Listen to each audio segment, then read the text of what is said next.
Hi and welcome everyone. I'm Lisa. Thanks for joining me on my YouTube channel for another video. Today it's all about dye inks.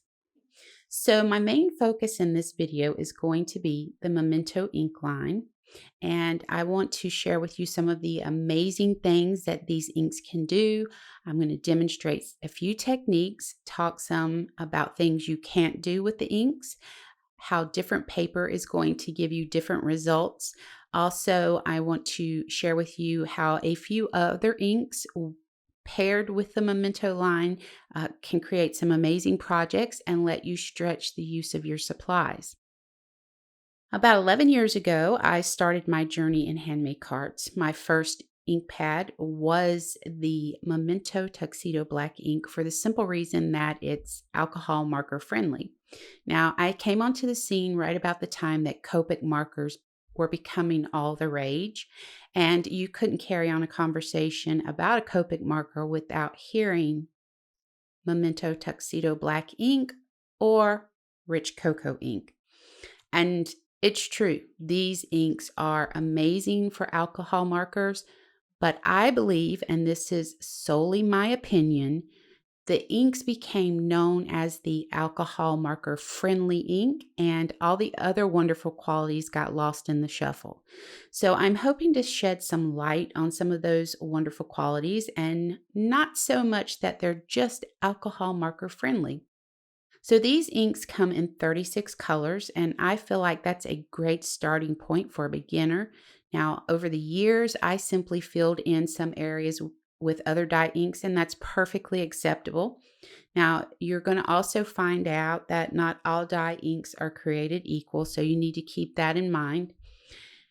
So you see here, each color has a few shades, which are perfect for ink layering. We all know floral layering stamp sets are a hot item in the world of stamping right now. The inks are beautiful, vibrant colors. Some of my favorite colors are the Rosebud, Tangelo, Pear Tart, Dandelion, Teal Zeal. I probably should just say all of them, but anyways. Now, you can purchase these in a large ink pad, in a mini ink pad that is called a dewdrop, and due to its shape, you can also get markers and inkers. Some people call them re-inkers or refills, but it's the same thing. Plus, there are some sprays that will coordinate with these inks, and you can find all of that information on the Imagine website. Don't worry, I'm going to have all that information linked below for you. So, basic knowledge on these inks are they are fade resistant dye ink. It quickly dries on most papers. When dry, stamped impressions are water resistant. It dries on all paper surfaces, including coated and textured paper. It is acid free, fade resistant, water based, fast drying. Because it is a dye ink, it is translucent. So here's a quick look at the inside of the pad. It's a raised felt pad like most dye inks. Now, I prefer the larger ink pad because I like to be able to ink my image up pretty quickly. And because it has that raised felt pad, I found that I can use it to do some really fun techniques, just like I can do with the dewdrops. I'm not going to get into the geeky part of this. I was very curious, so I dug deep to learn more about dye inks in general, and I was going to share that information with you, but I decided that not everybody wants to geek out on ink as I do. However, I want to say if you're curious or if you're a beginner and just want more knowledge on dye inks, please feel free to reach out to me and I will answer your questions to the best of my ability. I am a firm believer the more we know about our products, the better they serve us, which makes perfect sense, right? So now that we have a little bit of knowledge on them, I want to show you some really fun techniques that you can do with these inks. Also remember, the techniques that I'm sharing are just a very small part of what you can do with these inks. My one and only alcohol marker tip is for the no line coloring technique that's so popular right now. You can use your Memento ink Desert Sand to stamp your image and then do the no line coloring technique. So I just stamp my whole image with the desert sand and then color it in with my alcohol markers, and it'll give you the same results. Moving on, this is where I get so happy because this is so fun. All right, I'm going to go ahead and lay down a lot of water on this piece of Arches cold press 140-pound paper. Once I have this laid down, I'm going to bring in some rosebud and also some of the dandelion ink, and we're going to create a watercolor background. Now you're going to notice on the first layer of ink we lay down, it's a little bit lighter.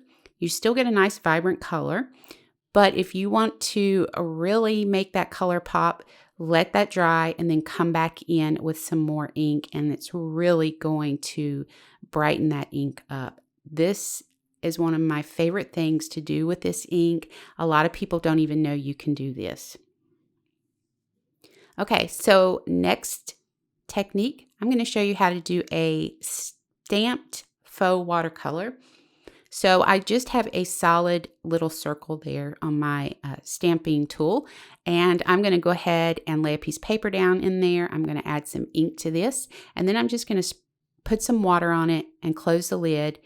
You're going to see the water playing around on the paper, and then we're going to lift it, and you're going to see how it gives you this really neat watercolor effect. Okay, so we're here watercoloring or doing watercolor techniques. So let's actually watercolor. Now, I stamped my butterfly with VersaFine Clair ink. Now, that's a pigment ink, and it's what I recommend if you want to watercolor with these Memento inks. Remember how I said you could pair some other inks with these inks to stretch your supplies out? Well, this is one of those other inks. The VersaFine Clair ink is going to work perfect. You're not going to have to wait for a dry time. You can just stamp, come right in, and start coloring right away. You can add water to it right away. It's not going to bleed. So this is perfect. You can also use VersaFine ink if that's something that you want to do or you have. By all means, go ahead and stamp it with your VersaFine. So what I did was I just went ahead and laid some ink out on my mat there. I wet the areas that I wanted to come in and color, and I started with the dandelion color, laid a little bit of that down. Then I came in with Tangelo, and now I'm even going to come in with a little bit of the ladybug color to add some gorgeous color to this butterfly. And now I went with these colors just so you could really, they'll stand out against that Warm Breeze ink. Okay, you guys, this next tip is probably something that you don't see being done very often anymore, but I still think that it's something that needs to be shared, especially for beginners.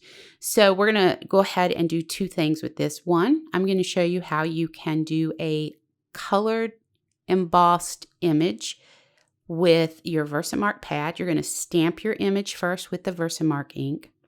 Then we're going to come in with our Memento ink and stamp directly over that. And that's when it's nice to have a stamp positioning tool, is when you're wanting to do something like this. Go ahead and stamp your colored ink directly over that Versamark. Then you're going to cover it with your clear embossing powder, and then go ahead and heat set it. Now, I know there's easier ways to go about this. VersaFine Clair ink is going to let you heat emboss and color with clear embossing powder with no issues whatsoever. But maybe our beginner doesn't have VersaFine Clair inks yet. Maybe they just went out and purchased a few of the Dewdrop Memento inks and saw a Versamark pad sitting on the counter there and said, oh, hey, what's this? Let me try that too. So this is, even though it's old school, I still think it's a great one to share because it allows you to do multiple things. It allows you to create colored heat embossed images, and you, as you see, you can watercolor right away on this. So I just laid down the Pear Tart ink and Teal Zeal, and I'm just going to go ahead and add some color to this little butterfly's wing here.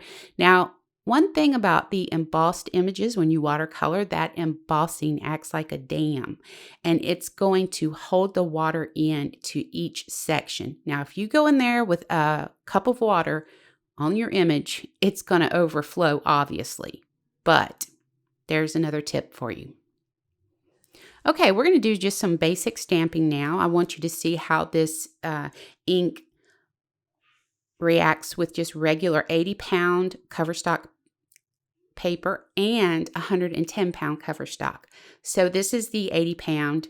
You're going to see you're going to get a little bit of splotchiness, but that's how dye inks operate.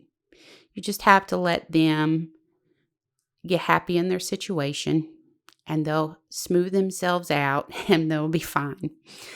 So here's the 110-pound. We're going to go ahead and stamp that. There's not much difference when you're stamping on the 80 and 110. You can see that.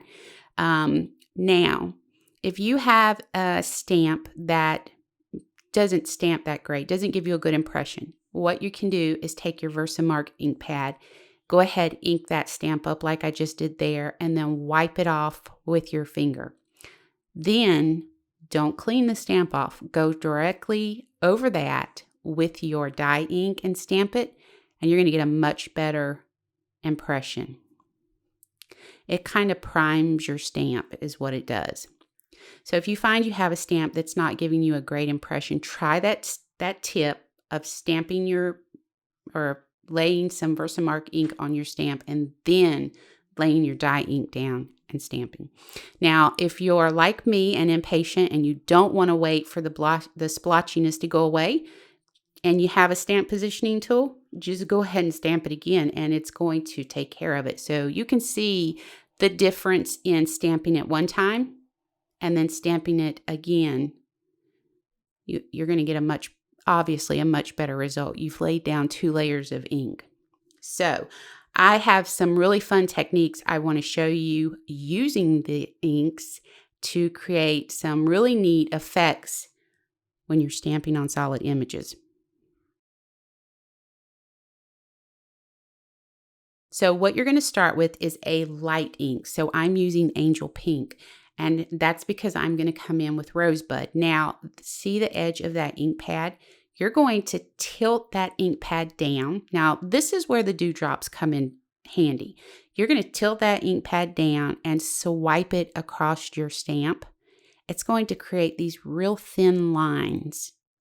It's going to give you some really fun results with this. I love this technique where you swipe the ink pad across your stamps to create these fun techniques or fun results. So next, you're going to do the same thing, tilting that ink pad. You're going to just write the letter S on your ink on your stamp.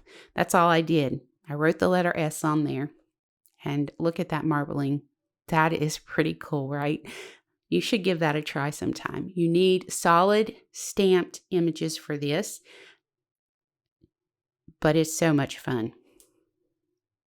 So at the beginning of the video, I talked about we're going to do some stuff with different types of paper. So far, we've used Bristol Smooth, we've used watercolor paper, and we've used 80 and 110-pound cover stock paper. This is glossy paper. So I'm just going to do some ink swiping with my pad directly onto that. Now this is going to dry immediately, and once it's down, you can't do anything with it. It's there. You can see I have taken the watercolor brush to it. It's not moving. It said, nope, I'm done. So you can also come in though with your brayer and add ink to your glossy paper. This is great for people who love like the mixed media look. So here we're going to go ahead and use the brayer and show you the effect you're going to get with the brayer. You're just going to load up your brayer with the ink and then just run it right over that glossy paper. And it gives you a really cool, messy kind of mixed media look. So it's very artsy, but still it's a lot of fun. You could create some really cool cards with this. Okay, so for this next technique, I'm going to break out something that is wildly popular right now, and it's blender brushes. Now, this is glossy paper. I just want to see what kind of reaction I'm going to get with it. I've never used a blender brush with a dye ink on glossy paper, but from what I experienced here, I really like the results. You can go back over this and build the color up some is the results that I got, but I really love the way that looks. Once the ink is down though, like I said on glossy paper, that's it. You can't take it off. So, but this is just another fun way to show you how you can create some unique things with your Memento inks and different kinds of substrates. Okay, so now that we've done some all kinds of things, right? We're going to go ahead and start to wrap this video up. And I am going to finish this off by coming in and showing you a tone on tone technique with this. We're going to go right over our background that we created at the very beginning of the video. We did the watercolor technique to create this background. So I'm just coming back in with the rosebud ink, and I'm going to use my blender brush and a stencil and go ahead and add ink right over that. And it's going to give us this gorgeous tone on tone effect with this ink. Look how beautiful that is. Okay, here's where I kind of got a little bit too excited because I thought, hey, if you can lay the ink down on glossy paper by itself, surely you can stencil on the glossy paper, and you can, and the results are fantastic. It was so much fun just sitting here testing the inks on different papers, seeing what I was going to if I was going to create something amazing like this, or if it was just going to be a big fail. Because sometimes, let's face it, it can be a big fail. No biggie. It's paper. Toss it in the trash can, do something else with it, and move on to the next thing. So here I'm just coming in with the Tangelo. I love pink and orange together. So I'm going to lay down that ink. Now, if you're using a blender brush and a stencil, you want to go at it from all directions. So you see me circling to the left, then you see me circle back to the right. That's just so I can make sure I'm getting all the areas covered. But look how beautiful this turned out. I cannot get over. So there it is. It's beautiful on the watercolor background, but it's stunning on that glossy paper. So there's a look at all the things that we did. And I really appreciate you joining me. I hope you'll leave any questions or comments below, and I hope you have an amazing day.